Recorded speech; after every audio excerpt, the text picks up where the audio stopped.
बिस्मिल्लाहिर्रहमानिर्रहीम अस्सलाम वालेकुम। इस लेक्चर में आपको वेलकम। इस लेक्चर में टॉपिक लिया गया है second question of motion s equals to we I T plus half A t square.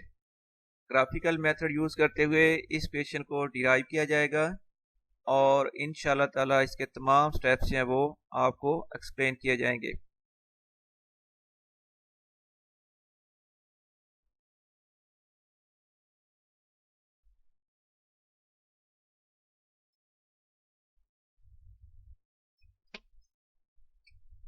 तो second question of motion derive करने के लिए हम एक बार फिर कंसीडर करेंगे एक बॉडी जो कि मूव कर रही है, जिसकी इनिशियल वेलोसिटी वी आई और टी टाइम गुजरने के बाद इसकी फाइनल वेलोसिटी हो गई है वी एफ। और अगर ये स्ट्रेट लाइन में मूव करती है और इसका यूनिफॉर्म एक्सेलरेशन ए है, इन इंफॉर्मेशन से हम सेकंड क्वेश्चन ऑफ मोशन को डिराइव करेंगे। So consider a body moving with initial velocity we I. Body की इनिशियल वेलोसिटी है we I in a straight line with uniform acceleration A. इस body का uniform acceleration A है। Its velocity becomes V F after time T. तो T time गुजरने के बाद इस बॉडी की वेलोसिटी हो जाती है वी एफ, यानी बॉडी की इनिशियल वेलोसिटी वी आई है, स्ट्रेट लाइन में बॉडी मूव करती है, इसका एक्सेलरेशन यूनिफॉर्म एक्सेलरेशन ए और टी टाइम के बाद इसकी वेलोसिटी हो जाती है v F. So motion of body is described in speed time graph. तो इसमें हमने वेलोसिटी टाइम या स्पीड टाइम ग्राफ में ये इंफॉर्मेशन डिस्प्ले करनी है, शो करनी है। तो देखिए, जब हमने वेलोसिटी टाइम ग्राफ प्लॉट करना होता है, फिर टाइम कंसीडर किया जाएगा अलोंग एक्स एक्सिस और वेलोसिटी कंसीडर की जाएगी अलोंग वाई एक्सिस। तो बॉडी की इनिशियल वेलोसिटी है वी आई। तो बच्चों, इनिशियल वेलोसिटी वो वेलोसिटी है जब टाइम की वैल्यू ज़ीरो हो जाए। इस ग्राफ को देखें, यहाँ से लेफ्ट से राइट की तरफ एक्स एक्सिस पर वेलोसिटी इसकी जो टाइम की वैल्यू है वो इंक्रीज होती है, और जब हम लेफ्ट साइड की तरफ मूव करें तो टाइम की वैल्यू डिक्रीज होती जाएगी। और ये पॉइंट ओ जो है ओरिजिन होता है, यहाँ पर टाइम की वैल्यू ज़ीरो और इस पॉइंट पर वेलोसिटी की वैल्यू भी ज़ीरो होगी। तो यहाँ पर टाइम की वैल्यू ज़ीरो और इस पॉइंट पर वेलोसिटी है वी आई। तो time zero velocity we i, तो ये पॉइंट ए पर बॉडी की वेलोसिटी वी आई है और यहाँ पर टाइम की वैल्यू ज़ीरो है। यहाँ से राइट साइड की तरफ चलोगे तो वेलोसिटी इंक्रीज होगी, लेकिन एग्जैक्ट इस लाइन के ऊपर यानी वाई एक्सिस की जो लाइन है वहाँ पर टाइम की वैल्यू ज़ीरो ही होगी। पॉइंट ए पर बॉडी की velocity we i time t, इसलिए हम इस वेलोसिटी को कहेंगे इनिशियल वेलोसिटी। इसके बाद फिर टाइम इंक्रीज होकर हो गया है टी। तो ओ से डी तक टाइम की वैल्यू हो गई है टी, ज़ीरो से बढ़कर इसकी वैल्यू टी हो गई है। और इस पॉइंट पर बॉडी की वेलोसिटी हो जाती है वी एफ। अब वो पॉइंट कहाँ पर आएगा जहाँ पर टाइम की वैल्यू टी है और बॉडी की जो वेलोसिटी है वो वी एफ है। ये पॉइंट लोकेट करने के लिए आपने पॉइंट डी से सीधी डॉटेड लाइन ड्रा कर लेनी है वर्टिकल डायरेक्शन में, और वी एफ से सीधी लाइन ड्रा कर लेनी है एक्स एक्सिस की तरफ। जिस पॉइंट पर ये दोनों लाइंस इंटरसेक्ट कर रही हैं, जैसे कि पॉइंट बी है, वो पॉइंट होगा जहां पर टाइम की वैल्यू टी हो जाएगी और बॉडी की वेलोसिटी की वैल्यू वी होगी। इस तरह इसके दो पॉइंट्स आगे हैं। पॉइंट ए शो करता है इनिशियल वेलोसिटी को और पॉइंट बी इंडिकेट करता है फाइनल वेलोसिटी। इन्हीं दो पॉइंट्स को अगर हम स्ट्रेट लाइन से ज्वाइन कर लें तो ये ए बी जो लाइन बनी है that is the graph of body according to given information. तो आप दूसरे वर्ड में ये कह सकते हैं कि एक्स एक्सिस और ये वाई एक्सिस, इनके अलावा जो ग्राफ है वो सिर्फ लाइन ए बी है और इसको आपने ओरिजिनल लाइन से ड्रा करना है। इसके बाद बाकी ये जो बी से डी तक, ए टू सी और बी टू ये जो एफ बी एफ तक है, ये बच्चों आपने डॉटर लाइन से ड्रा करनी है, बिकॉज ये सिर्फ इंडिकेट करने के लिए हमने डॉटर लाइन ड्रा की है, अदरवाइज ग्राफ का ये पार्ट नहीं है। ए बी के अलावा कोई भी और डॉटर लाइन जो आपको नजर आ रही हैं, these are not the parts of graph. ठीक हो गया। ये उम्मीद है आप ये जो स्टेटमेंट है ग्राफ इसको प्लॉट किया गया है इसको आप समझ गए होंगे।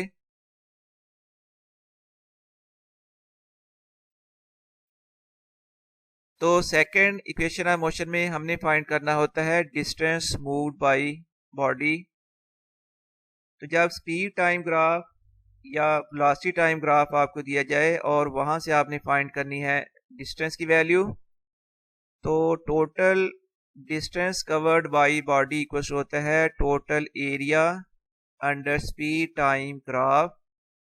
देखिए स्पीड टाइम ग्राफ है ए बी और इस ए बी के अंडर जो एरिया आ रहा है वो है area of rectangle plus area of triangle. Rectangle है इसमें ओ A C D plus triangle इसमें है ए सी बी। तो टोटल एरिया अंडर ग्राफ आ जाएगा area of rectangle O A C D plus area of triangle A C B.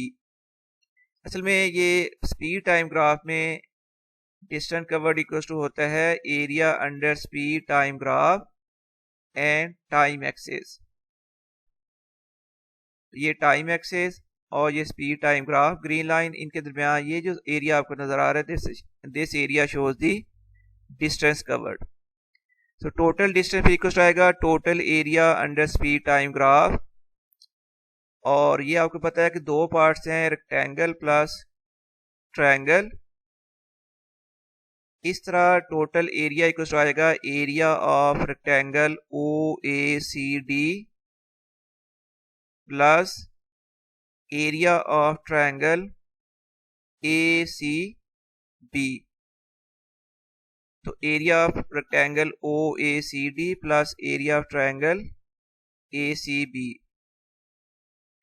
इसके बाद next step देखो बच्चों, रेक्टेंगल के एरिया का फार्मूला होता है विड्थ मल्टीप्लाइड बाय लेंथ। ये rectangle area of rectangle O A C D को आएगा width O A multiplied by length O D. तो इसका मतलब एरिया ऑफ रेक्टेंगल आएगा O A multiplied by O D. ये लिखा हुआ है area of rectangle plus area of triangle होता है 1/2 multiplied by base multiplied by height. ये जो ट्रायंगल ए सी बी है इसका एरिया फिर आ जाएगा 1/2 मल्टीप्लाइड बाय इसका बेस है ए सी और इसकी हाइट है बी सी। हाइट कह लें या इसको परपेंडिकुलर कह रहे हैं, राइट एंगल ट्रायंगल में परपेंडिकुलर ही ट्रायंगल की हाइट होती है। इसका मतलब है कि area of rectangle plus area of triangle आ जाएगा, रेक्टेंगल का एरिया हो जाएगा O A multiplied by O D plus area of triangle equal आ जाएगा 1/2 multiplied by A C multiplied by B C. Next time में आ जाए अब O A multiplied by O D same वही है, लेकिन इसके बाद देखिए प्लस एरिया ऑफ ट्रायंगल था 1/2 multiplied by A C multiplied by B C. तो बच्चों देखो ए सी और ओ डी ये रेक्टेंगल की ऑपोजिट साइड्स हैं, तो जितनी लेंथ ए सी की है वही लेंथ होनी है ओ डी की। इसलिए हम ए सी की जगह पर पुट कर देंगे ओ डी। ठीक हो गया जी। क्योंकि ओ डी जो है वो टी को शो करता है, तो इसलिए हम नेक्स्ट स्टेप में इस ए सी की जगह पर पुट कर दिया, ए सी को हमने रिप्लेस कर दिया ओ डी के साथ। ये ए सी की जगह पर अब आ गया है ओ डी। इसको मैं हाईलाइट कर देता हूं ताकि आपको समझना आसान हो जाए। इस ए सी की जगह पर आ गया O D multiplied by B C. इसके बाद distance covered S equal to O A equal to है वी आई। देखो ओ से ए तक, ए पॉइंट पर बॉडी की वेलोसिटी वी आई है,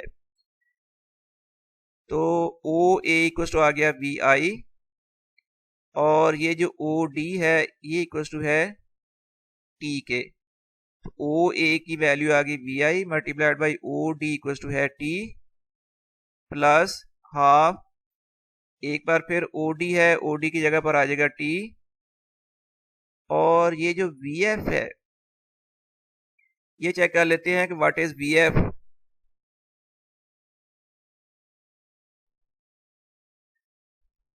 ये व्हाट इज बी सी की सॉरी वैल्यू निकालनी है, तो बी सी की वैल्यू फाइंड करने के लिए देखो बच्चों, बी सी इक्वल टू है बी से लेकर डी तक, ये शो करता है वी एफ को, और उसमें से सी से डी तक ये शो करता है वी आई। देखो ओ ए वी आई है, तो सी डी भी वी आई के इक्वल होगा।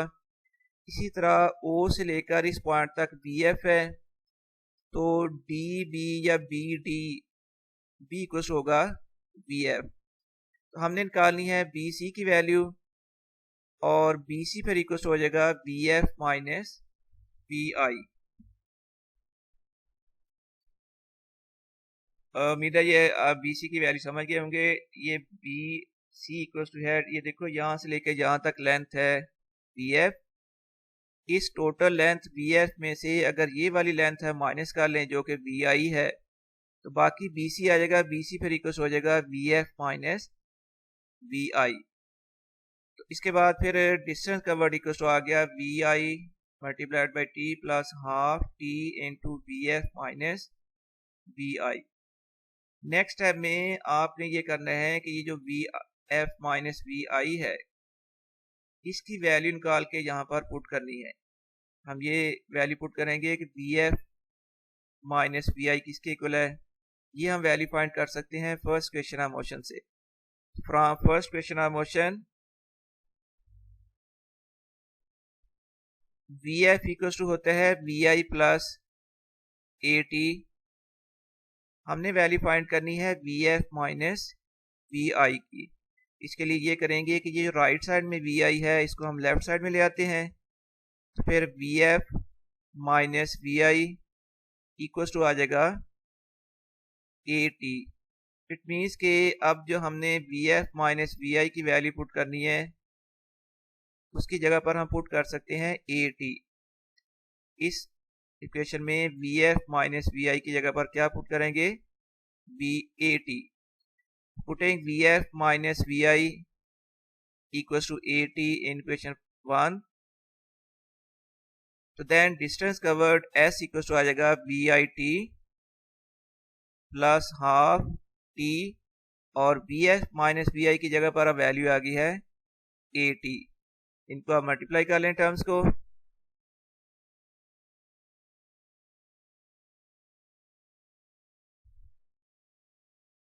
फिर distance covered S equal to आ गया we I T plus half A T square. ये आ गई है value of second equation of motion S equal to we I T plus half A T square. उम्मीद है आपको ये डेरिवेशन समझ आई होगी। इन केस कोई प्रॉब्लम है तो आप मिनट्स में मुझे बता सकते हैं, नेक्स्ट टाइम इसको और बेहतर करने की कोशिश की जाएगी। लेकिन उम्मीद है कि ये डेरिवेशन आपको अच्छी तरह से समझ आ चुकी होगी। अब ये लेक्चर कंप्लीट करते हुए मैं आपसे इजाज़त चाहूँगा। अल्लाह हाफिज़।